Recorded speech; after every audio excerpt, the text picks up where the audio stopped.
Welcome to the Friends of Delray, a diverse group of Delray Beach residents coming together to build a positive city environment which is open and transparent. Our goal is to inform, share, and unite. Learn about what's happening in our village by the sea, from our pristine beaches to the corridors of City Hall.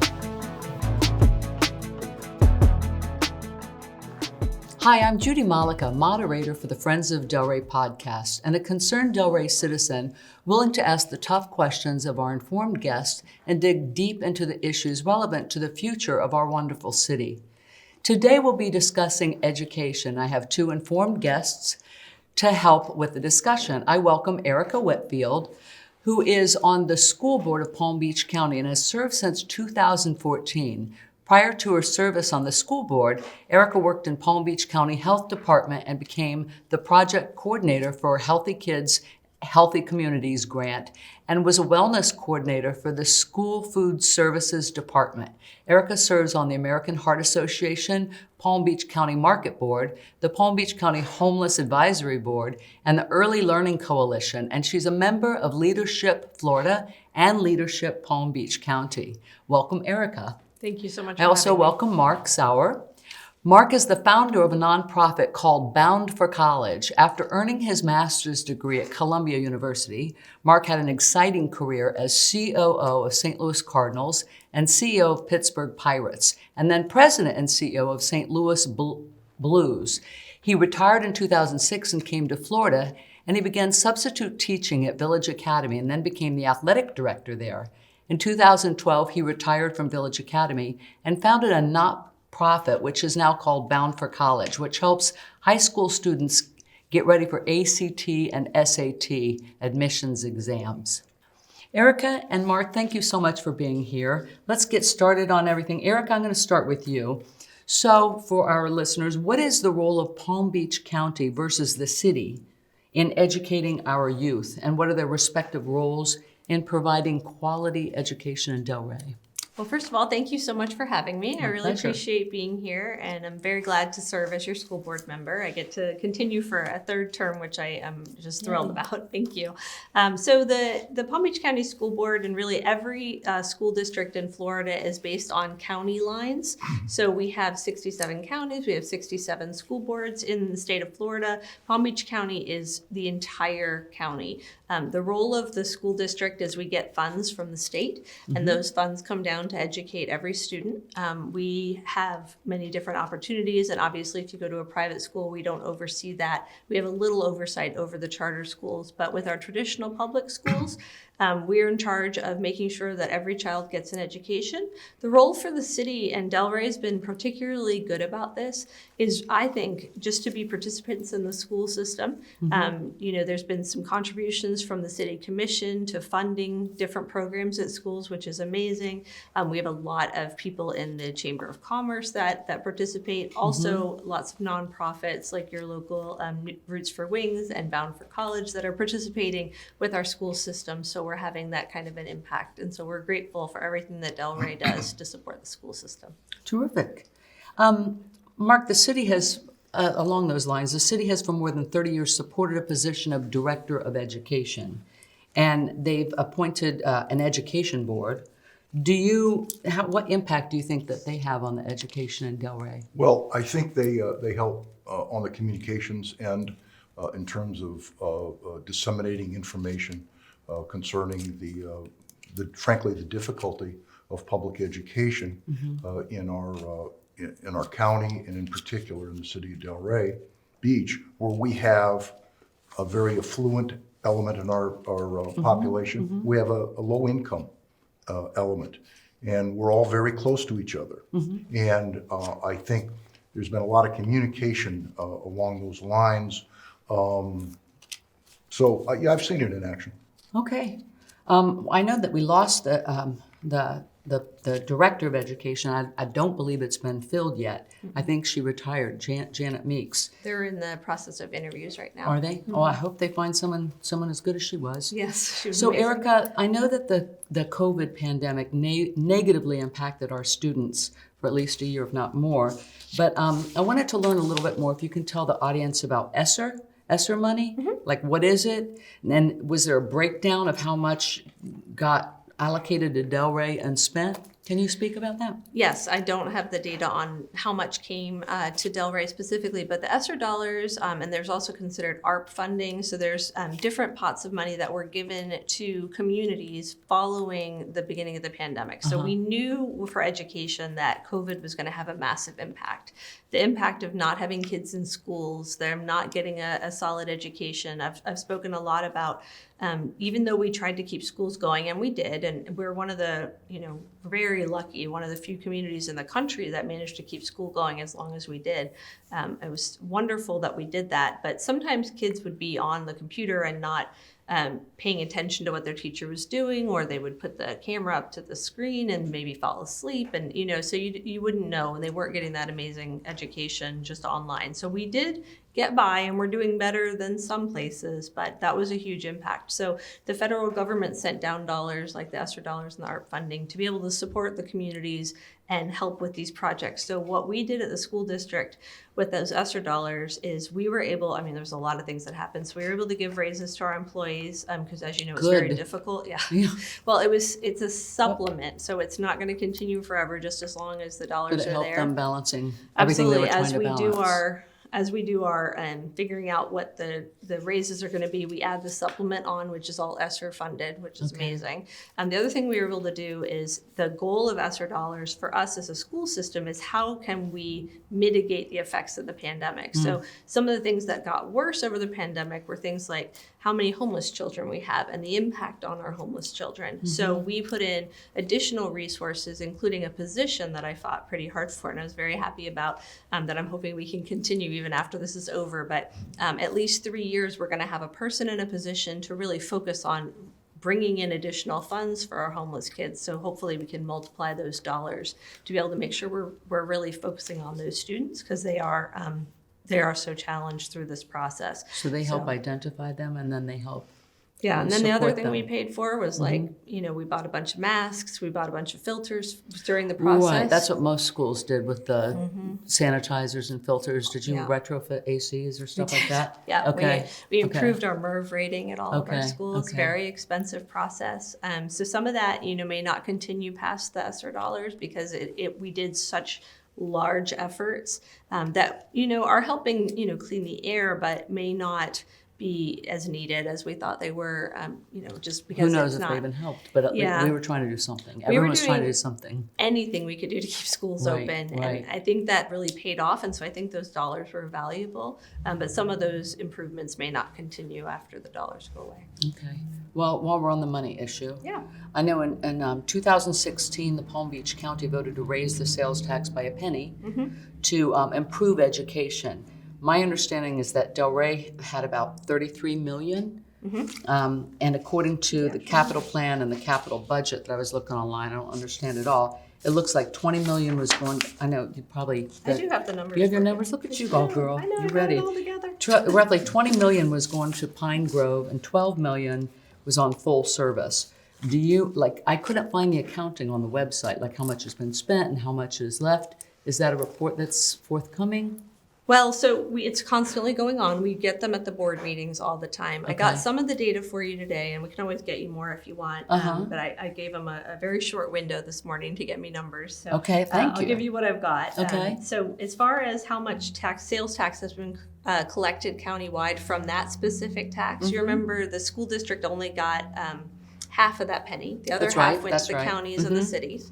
So we got a half penny for everyone. We've actually collected 901 million countywide over that time. And then the amount spent on projects in Delray Beach so far was 39.6 million. And there's an additional 22.8 million that's under contract as of September 30th of last year. Okay. So those funds were going to that. And some of the projects that we created here in Delray Beach specifically, there's a lot of issues with our HVAC system. So, improving air condition, that was a big part of it. So we've done a lot of replacement, which is awesome. A lot of roofs have been done, lighting upgrades, security enhancements. That's been a big part. Following Stoneman Douglas, we had to kind of retrofit our schools to create single point entry, and these dollars were perfectly timed for that. Okay. Unfortunately, we needed it, Yeah, and it is was there. it was really good. Furniture replacement, ADA improvements, parking lot repaving, exterior painting and waterproofing, restroom renovations, fire alarm system upgrades, and new technology. When the pandemic happened, as we were talking about, these dollars were actually used. About $80 million we spent on getting every single person in the school district their own device. So that was a huge expense that we couldn't have done without that half penny. It was a massive undertaking to equip every child with a computer. My daughter uses hers every day. They get to bring it to school. They actually use it in the classroom, which is wonderful. And then, like last week, she said that some of her keys were sticking and not working. She just brings it in and she exchanges it and gets the new one. And so we're able to continue that because of these dollars that we have. The other thing that's going on is the work on Delray Full Service Center. We're improving that. The Village Center, as it is, all of the buildings in there are being rebuilt. And I can talk a little bit more. I know you have a detailed question on that later. Also, Pine Grove Elementary School is being completely rebuilt, and that'll be completed by the end of 2024. So that's all from these dollars as well. Wow. So some of the things you said, and I'm not going to ignore you. I've got a lot for you. Some of them sound almost like maintenance issues, like the HVAC and the. But isn't that already in the budget, or is that not? Okay. So in 2008 we hit the recession, and when that happened, the state of Florida actually took away some of our money that we had been getting to do maintenance. And the priority at the time, since the dollars had been shrunk so much that we were getting, was we were going to focus on operations and how are we going to make sure we continue programming, we continue making sure that kids are getting a good education. So all at the time, this is what the board needed to do. They focused all their dollars on really what we can do for curriculum and keeping the schools going. Which should be a priority. It is. I mean, it's absolutely what we had to do. Right. It was a recession. We knew that was important. But what had happened was at the end of kind of that time, and when I came onto the board, we were in such a deficit for maintenance. We hadn't been doing maintenance on buildings. I actually worked at the school district before I got on the board, and I worked for facilities quite frequently, school food services under facilities. And so I would be at schools and trying to convince them to paint a building, to go and help me with a concrete project. And it was always like, who do you know? How can you get it to happen? Because we just didn't have the money. Yeah. So I would be calling around going, does anybody know where the painters are, and is there a way I can get them? It was just so difficult because we couldn't afford anything. So with these dollars, the goal was to bring back this like deferred maintenance we had done over years. At the beginning of the time when they did this assessment, they felt we were $2 billion behind in maintenance. Okay. We asked the community for one, so this is the $1 billion of improvements that we're doing. It's more than likely we're going to come back to the voters and continue to ask for this at the next opportunity in 2024. Like you need it. When you talk about billions, it's like, oh my gosh. But there's a lot of kids and a lot of schools, and we're one of the largest counties, right? We have 180 schools in the district. We're about to bring 2 more on board, so that'll be 182 schools, not to mention all of our facilities that staff work in alone. So all of those places, I mean, it's just a massive city if you think about the amount of buildings and people that we encompass every day. And then if you talk about our transportation, the amount of miles driven and how many people we're moving every day, it's unbelievable. So when you think about it in those scopes, you realize why we had to continue to ask the voters for that funding. And so likely we'll be coming back and asking again. My anticipation is that we will not go with the city and the county this time. We'll just go as a standalone item on the ballot, so people will be able to know exactly what they're voting for. That's coming to Mike White. I agree agree with district. that. So a couple more questions for you, and then Mark, get ready. Grade level reading is perhaps one of the major indicators of education quality and the predictor of successful, fruitful life for these students. Absolutely. Where does Delray stand with regard to reading level? Is it like higher or lower than 5 years ago? And what's our school graduation rate? I know I just threw a lot at you. No, you're fine. Reading. You're totally fine. Okay. So post-pandemic, things are not as great as they were. So we were kind of climbing for a little while, and then everything Slid. took a dip. Yeah. So if you look at our scores, we kind of go up and then dip, and then we're working our way back up. And in many cases, we've actually surpassed where we were pre-pandemic. You asked for 5 years ago, so those are the numbers I got. So no problem. So 5 years ago, in 2018, the reading proficiency in Delray Beach schools was 47.5%. Okay. I'm sorry. That's our current number. 5 Okay. years ago, it was 48.5%, Okay. and now it is 47.5%. So we've actually gone down Right. a tiny little bit over those 5 years. But if you look at the way that the trends worked, we're basically getting back to where we were, which is a Okay. really good thing. Okay. And I talked to our data guy today, and he was talking about statistical significance, which we always discussed when you're in school, and kind of statistics comes back to haunt you.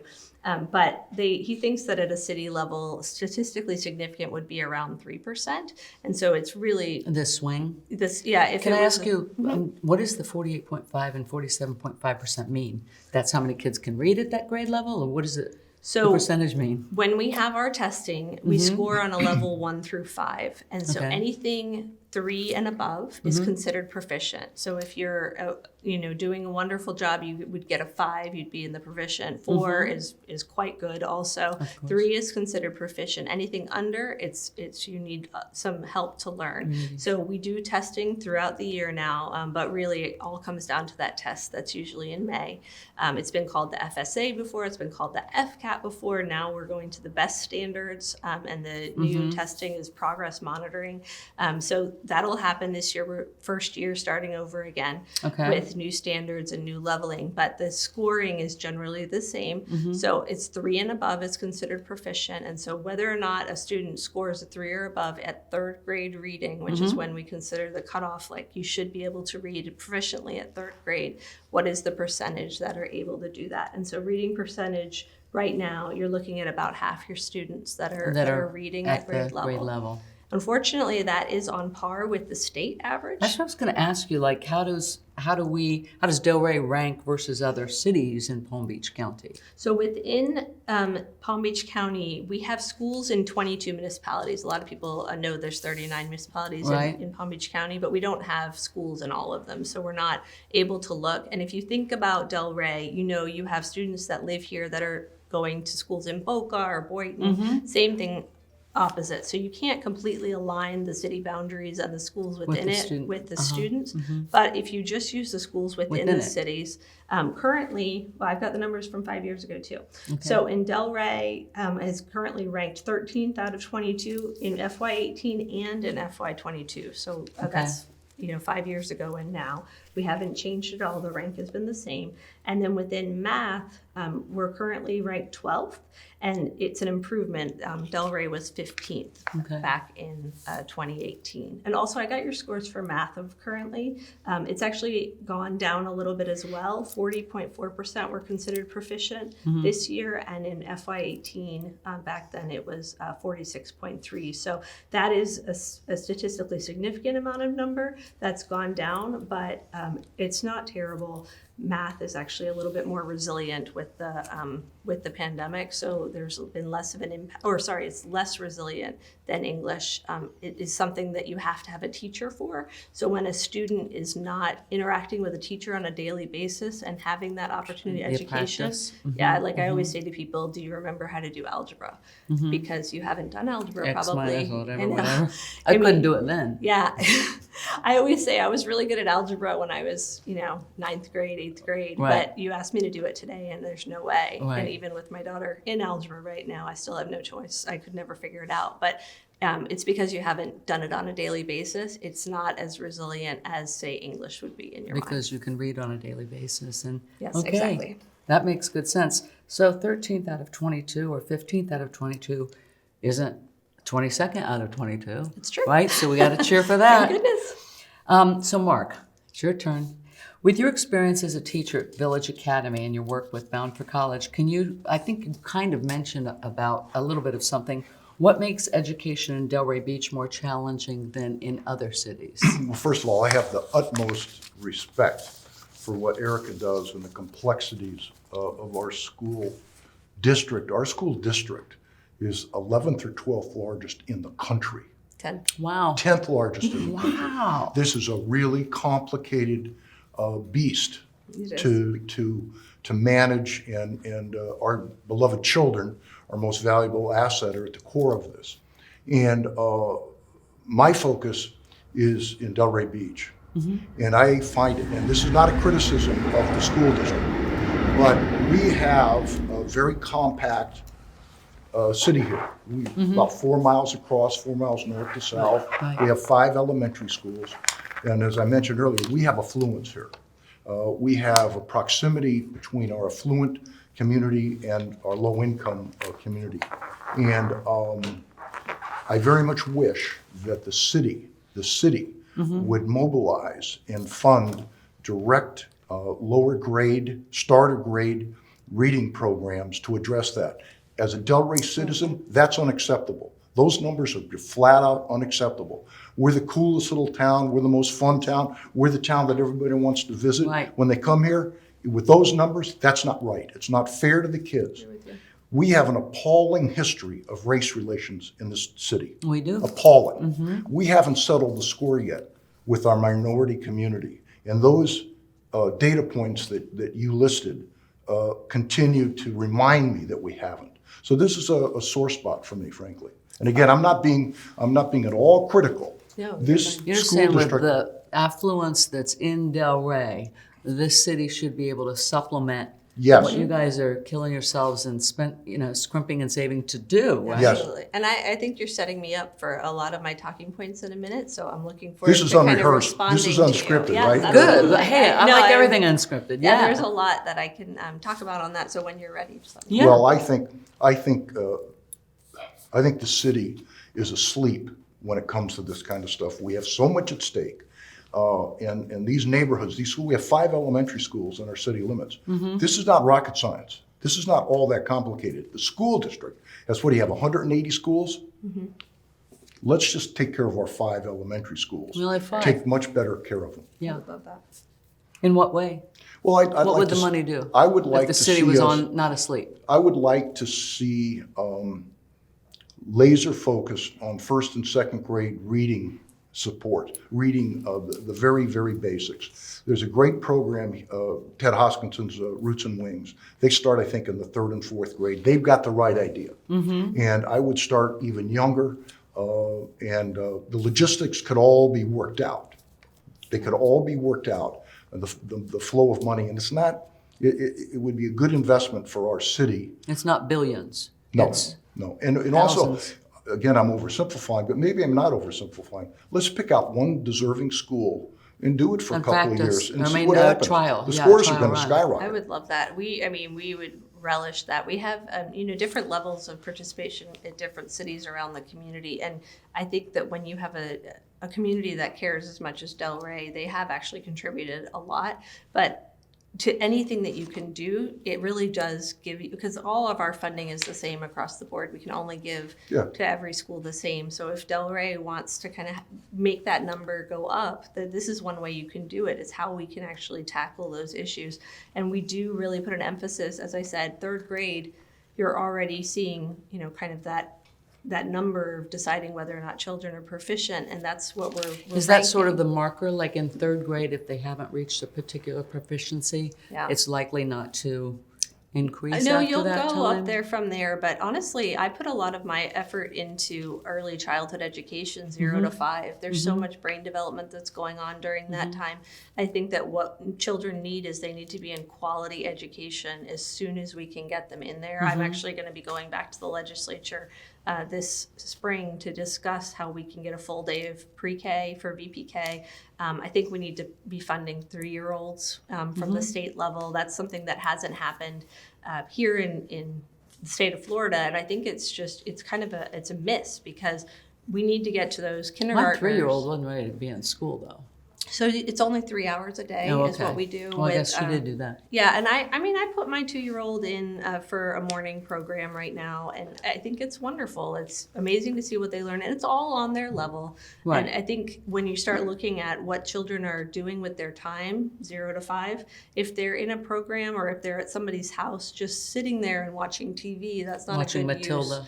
Exactly. It's not a good use of their brain and their growing brain. And they need, one of the issues that we have is words. How many words are they hearing every day? And so when you're in a quality program, hopefully they're being spoken to, they're responding, and that kind of development of language is so important, especially for families who may not speak English at home, because all these tests are done in English. So when somebody comes into our school system after, not speaking English for their whole life, and we're asking them to take a test in a language that they don't speak or have just started to learn, is very challenging. So the sooner we can get them, the sooner we can put them in some kind of a quality childcare situation. Early learning works really hard on that, and that's a program I've been involved with. I'd like to jump in here. I keep localizing everything. That's in good. the city of Delray Beach, at our 5 elementary schools, in those lower grades, the vast majority of those low-income students hear either Spanish or Creole at home. Yes. This makes it very important, the quality, the intensity, the focus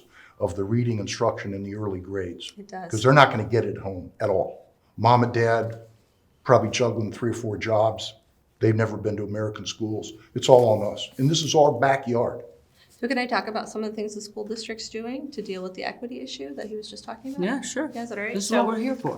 Good. I just want to make sure I'm not overstepping. So, I'd love to hear the ideas, and I love to improve things. So we talk can. about equity at the school system all the time, especially in Palm Beach County. We're very into making sure that everyone's getting what they need when they need it, right? That's the way we talk about equity for us. It says not every child needs everything. Like my child is going to a pre-K program. It's not paid for. It's a private pre-K program right now. She's doing great. She's going to continue to do great. She may not need additional supports, and she'll probably be great when she gets into school. So other students may need something else. So we talk about how we can give them what they need when they need it. And then every opportunity that's available, we would like to make sure it's there for them. So one of the things the school district is doing, a couple of things the school district is doing that I'm really proud of, it just started this past year, is we're making sure that we are allocating the resources, which are the people that we have within our department. We have a lot of what we call resource teachers that are former teachers that were excellent. They work in our curriculum, they work in our main building, and their goal is to go into the schools and provide supports to teachers who may not have gotten to that level of excellence yet. And what we were realizing is that the schools that had the highest need, the teachers that had the highest need, maybe with the most challenging students, weren't necessarily receiving the amount of help from the district that they should. So now we have this equity-based model where it's based on need, and how often people are going to visit a school is logged and tracked to make sure that students maybe at Pine Grove that don't speak English at home are actually getting that extra support from excellent teachers to come in to make sure their teacher is ready, which I think is really important. So the excellent teacher comes into the school with a deficiency and helps the teacher with their proficiency. And even if you have a great teacher, I think having that extra resources, kind of inspiring them, I think is a really wonderful thing. And so we want to make sure if those kids are struggling, they're getting the additional resources that they need. And we're not giving more to the people that are already blessed when we need to give it to the people that are struggling. So that's one thing that we're doing that I think is very impressive, and it's something that our deputy superintendent has worked very hard on. The other thing that I really like, in the past year, we've talked a lot about opportunities for students. So what we've done is we've made it so that every elementary school principal is responsible for recommending their 5th graders to advanced programming within middle school. So if you're a 5th grade principal and you know these children really well, you can actually go in and say, okay, Johnny, I think he can do advanced classes. Okay. And so I'd like you to put him in advanced classes when he gets to 6th grade. Sally, she can do advanced, but she's going to need support. So we're going to go ahead and send her into that advanced program, but we're going to make sure she has support. And then each child is getting a recommendation. And that is something so that we are not having them judge solely on scores, but by a real human who knows that child. And obviously they're getting help from Knows the their teachers potential. and knows the potential. So we're going to be recommending them to higher programs within the school system. And we're asking all of the schools to report back, do you have every student in your school in an advanced level class? Sometimes it's math, sometimes it's reading, sometimes every it's single history. student. That's the goal, is everybody should have an opportunity for an advanced level class, because we know that if you set the bar here, people are going to reach for it. And what we've been doing too often is we look at a student and say, they're not going to be able to handle it. Are you lowering the advanced bar though, if you're Not putting at all. every single student Not in there? at all. But we are going to look, if a student isn't able to do it, we can step them back. Okay. So we're going to look, but we're giving everybody the chance to try. So some of the data that I have around that, that's I think really exciting. You can see within like Orchard View, we even break it down by race, but Orchard View is one of my schools, so I'll talk about that. But we have within Orchard View, the Black population, we have 51.6 that are in advanced and 14.1 that are in advanced with support. So those are students that in 5th grade are being recommended when they get to the middle school level, we're asking for them to go there. So I have all that data around it. And then if you look at who's actually in an advanced program, just so you know, Plamosa, every single child they recommended for advanced, which I just thought was amazing. If you look and see who's in it at Carver Middle School, every single child is in at least one advanced course this year. And that was not the case last year. How are they last doing? year. Well, I think it's going pretty well. What we're seeing is that students are rising to the challenge by and large. And if they don't, we give them supports to try. And if they still can't, we can step back. So they don't feel like they're failing. No, it's not about them. It's about us providing. Absolutely, yeah. Mark, I think you have an idea that the day should be a little longer for some students. Are we talking about older or younger students? Tell me about that. Again, within this context, my perspective is on the very early grades. Right. I would think all educators would, 90% of them would agree that that's the key. That's the key. You That's think? what I keep Yeah. hearing. I'm in public schools almost every day, and all the leaders, teachers, principals emphasize that. So I would, again, I'm looking for city involvement to add teachers that can get that reading focus in the early grades. Longer school hours, more teachers within the school day. And again, I have a complete focus on reading. Reading in the early grades is like the educational emergency room. If a child cannot get out of that emergency room, it's not going to be pretty.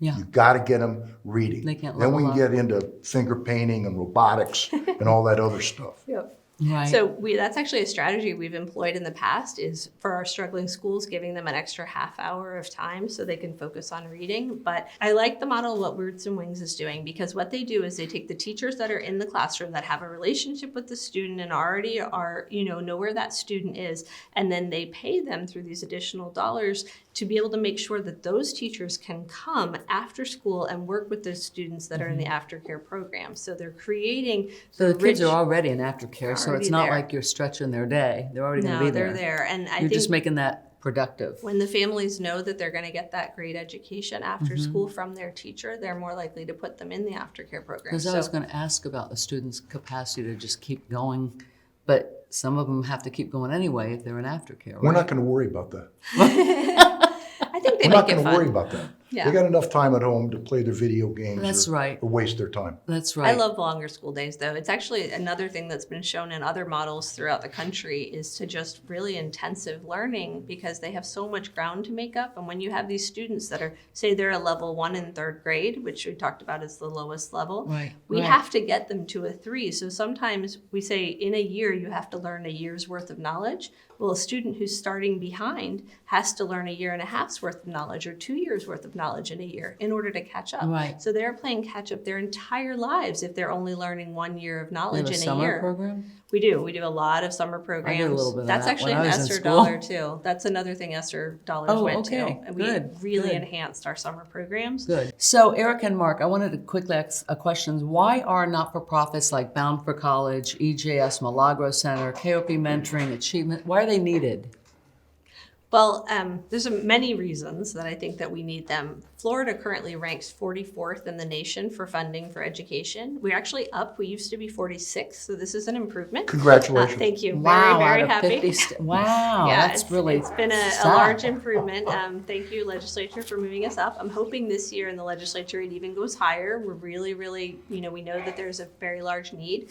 But so we receive just over $7,000 per student on a base allocation that we can educate with. Other communities in the country are receiving $17,000 $20,000 or $18,000. So when you're looking at those funds, having these not-for-profits in our community to make up that deficit of our ability to educate, we do everything we can, and we're never going to stop. You also have to feed these kids. We also feed them. We feed them a lot. I could talk about that ad nauseum Right, if you want. right. But that's a whole very nother- big project for us. We actually made sure everybody got free breakfast, lunch, and supper at the school system ongoing through a special community eligibility provision this year. So that was big. But in addition to that, so we have to really, to be able to provide every opportunity for our students, to give them this extra education, to help our teachers be able to stay working after hours in all these special programs, we need assistance from the community. And so our not-for-profits in the community that focus on education, they are really what's making Palm Beach County stand out. We are the only one of 2 school districts, urban school districts in the state of Florida that is ranked an A right now. Following the pandemic, we all sat. you. Yes, it is. We all sat with bated breath when that came out, and it was so huge because the losses for the pandemic were significant. They were It great. really happened. And so if you go to Martin County, you go to Broward County, they're both B districts. Miami-Dade is the only other urban that's an A. But when you start looking around the state, we do really, really well. And so I think that this is how we do it. It's extra hard work from all of our teachers and staff, but it's those not-for-profits in the community focused on education that are putting that time and effort in. It It's takes really a working. village, as they say. Listen, Erica and Mark, I thank you so much. We've gotten so much information. There's probably tons more that we could get. Like, I could keep you here for, I know you've got a lot more to tell me about your not-for-profit, but we'll do it another time. Thank I you. thank you very, very much, for both Erica, of you, for great being job. here. We're Excellent. very fortunate excellent. to have you. Thank you. Absolutely. Thank you guys so much for Thank you, having me. Judy. Thank you. And thank you for participating in the school system. We really appreciate it. I'm Judy Malika. For Friends of Delray, please let your voices be heard. Get engaged. Talk with your neighbors and attend city meetings. And watch for our next podcast or video. We believe Delray is at its best when we are stronger together. Thank you for joining Friends of Delray, addressing the relevant issues facing our community.